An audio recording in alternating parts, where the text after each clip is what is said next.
Welcome to the desert of the real.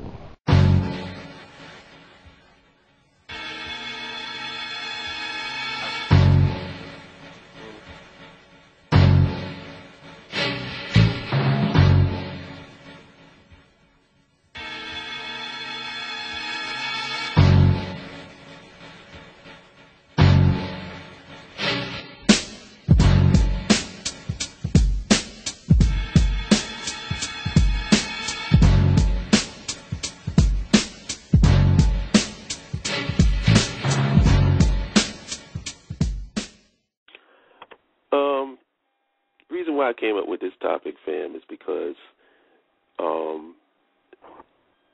when you see people want you to be in a leadership role, or whenever you make an excellent point, or whatever you are able to analyze a situation or look at, the first thing they want to do is make you leader.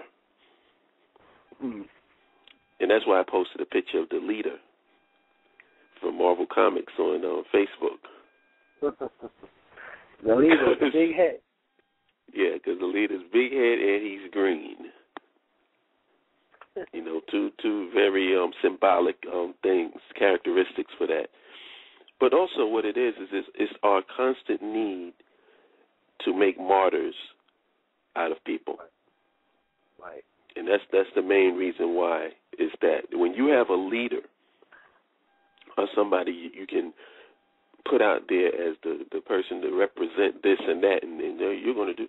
What people tend to do is they let the leader twist in the wind, so that they can sit back and watch what this white supremacist system can do with them.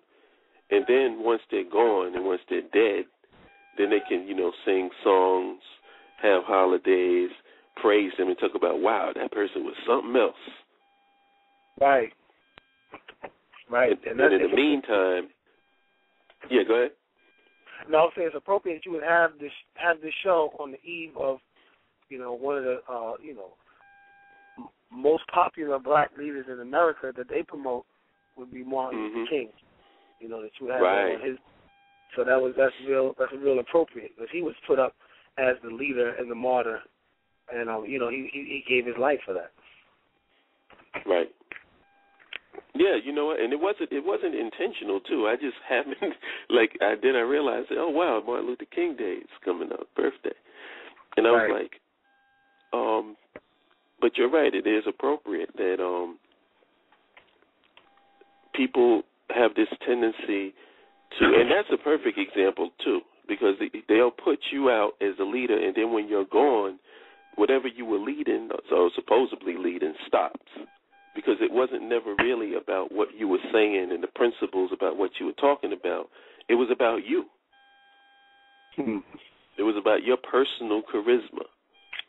Right. Right. Which is a cop-out. It's a cop-out. But it's for personal responsibility. Now, you may be able to comment on this because you touch on this in your book.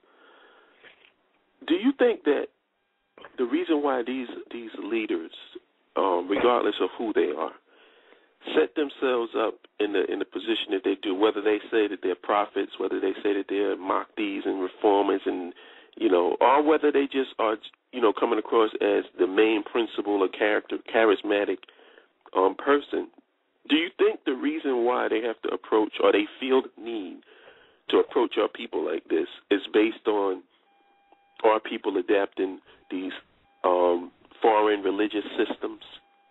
Yeah, absolutely. Do you think those two are connected? Oh, yeah, because our people have been trained to look for a savior and to look for a leader. They're trained to accept that this is the last days and Christ is going to come and make everything right, or the Mahdi is going to come, or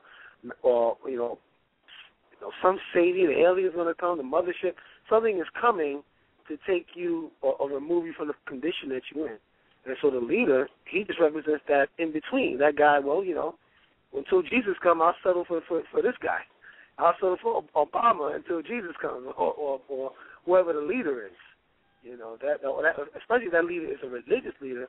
That leader actually stands in the place of God for them. Anyway. So that person is there in place, and like you said, you can put all your blame, your worries, and when that person falls off, you can be like, hey, this person. It's a victim. It's really a victim's mentality.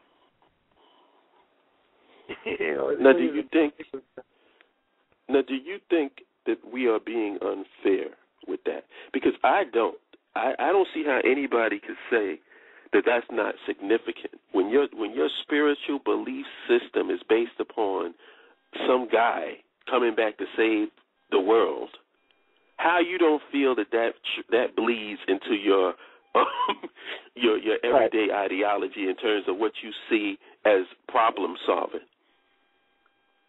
Right. Because think about it. I was talking with Dev today, and I asked him a question. Governments and leaders like, dictators, whatever, the people that's in power, have absolutely no problem getting mercenaries to carry out their dirty work, right? Right. Like they'll go and they'll get a hit team or some squad or some independent contractor if they want to take somebody out. Why can't the people do the same thing? I mean, when you really think about it, if the people have a problem with one, like either an individual or a group of powerful individuals, why don't they just hire mercenaries and take them out? Technically they could do that, right. But there's something that prevents them from doing it. Well, it's an organization. Leadership represents an organization for us. Somebody has to be. You have all these different ideas, but in order to implement the idea, for some reason, we have to appoint a leader or someone that's in charge, so that they can direct the energy. Instead of the energy being a self-direction, a self-directing thing, it becomes an appointed direction, of energy. And so that's why we stuck on this leader thing, because we don't think that we can organize. But it's funny because when there's tragedy, like we have whether it be an issue that affects people seem to automatically gather together and work as a group. And there's no leader, there's nobody to say to do that. They just automatically do it. I find that interesting. So that like, capacity to lead ourselves is there. Did you hear about the Tucson shooting? Yes, I did. Where the guy shoots, I heard about it, and it was something that this sounded like. I heard like one of the politicians, John Boehner. He had made the statement, acts and threats of violence against public officials have no place in our society. And when I heard him say that, the first thing that went through my mind is, of course not, John. That's what citizens are for. Right. And I asked the question, like, why do the bureaucrats now have an issue with the threat of violence when that's the very basis of their government over the masses? Taxes, hello. Right. It's threats of violence that make them establish control. But all of a sudden, when your father has a saying that I always use, it ain't no fun when the rabbit gets the gun. When you popping the rabbit and licking off shots and you tee-hee and everything is all right. But let the rabbit get the gun and now it's like, whoa, slow down. We don't need this violence. Let's talk. Right, and how does that turn into a political move? Like, anything they do that they present to us, this incident that happened,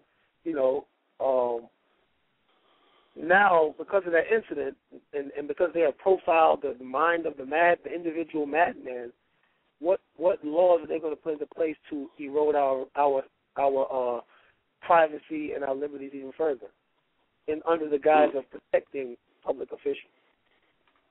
That's what we need to look out for.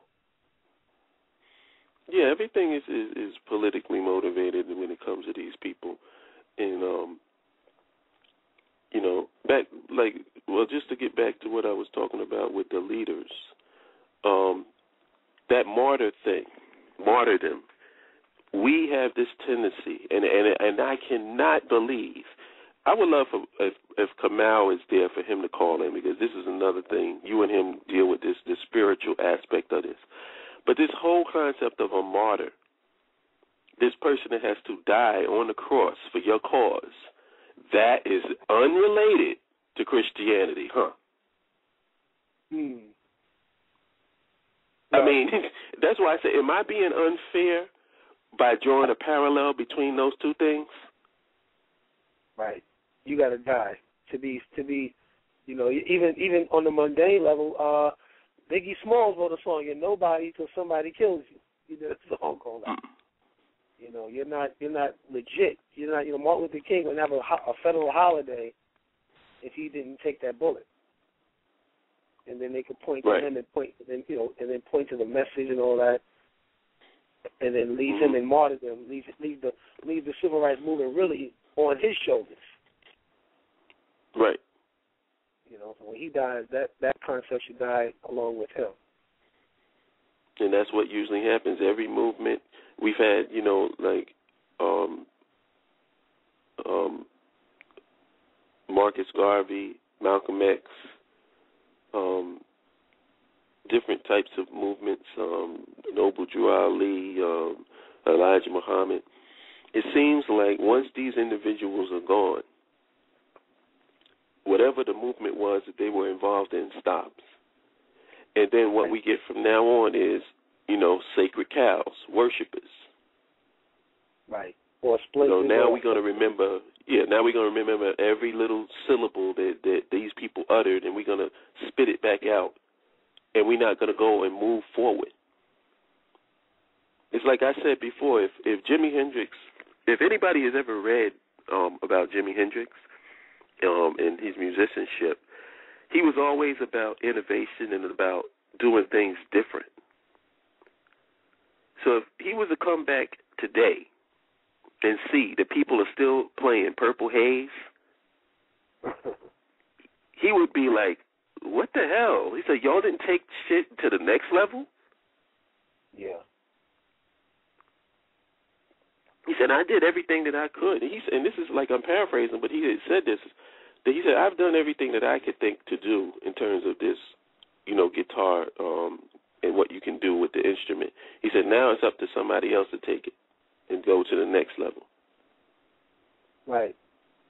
So how does it feel, you know, like when you do something innovative and then you come back and people are still stuck worshiping you and haven't taken things to the next level? And that's what this whole mind fuck of leadership is about. It's just like when you go and you have these projects, whether it be school projects or whatever. People put you out as the forefront because they want to see you twist in the wind. That way they can kind of fall back. You know what I'm saying? And then you can take on the responsibility. Right. The spokesperson. You know. So it's never, you know, and I know you've gotten it. All of anybody who really has a strong opinion or a somewhat of a grasp of what's going on, people are the first to say, well, why don't you seem like you should run for politics. Why don't you be mayor? Why don't you go for this? Why don't you go for assemblyman? Why don't you go this? And they always want to put you out there so that you can be running for something and taking control of something. But when you look at those same people, what do? Right. And that's the life of these politicians. You know, these politicians probably, they were glee club presidents, school presidents, you know, vice presidents, secretary, treasury. They was in all that. You know, they were probably very adept at communicating with people, and they had a way with talking with people, and they say, hey, man, you should really, you know, be our leader. Mm-hmm.